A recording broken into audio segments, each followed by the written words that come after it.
lávce tvého nártu přejdu nejsnáz pláče proud.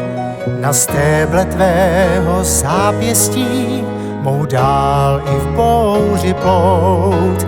Jak v hořkomléčné dráze tvých vlasů chtěl bych spát. A máš-li vést mě k zkáze, tak já ji přijmu rád.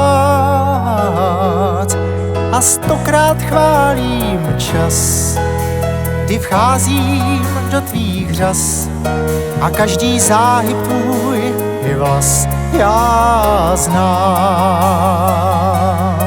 A kdyby náhle blesk tu sjel a srdce spálil na uhel, tak byl bych šťasten, že jsem lásku měl a mám.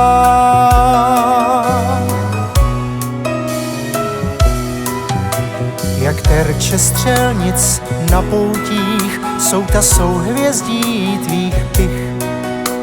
A máš tak svůdná zákoutí, jež neznat byl bych hřích.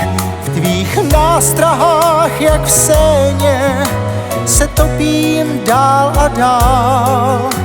A znám tě stále méně a já bych rád tě znal.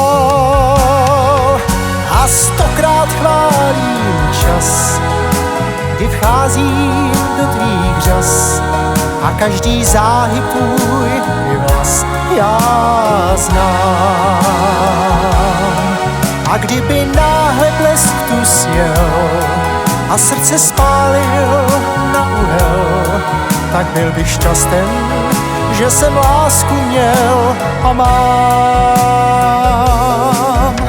Ač ráno sám zas v dálce ta horkost má je tášť, na mráčky píšu palcem, co dávno, dávno znám. Že stokrát chválím čas, kdy vcházím do tvých řas a každý záhyb tvůj i vlas já znám. A kdyby náhle blesk tu sjel a srdce spálil na uhel, tak byl bych šťasten, že jsem lásku měl a mám.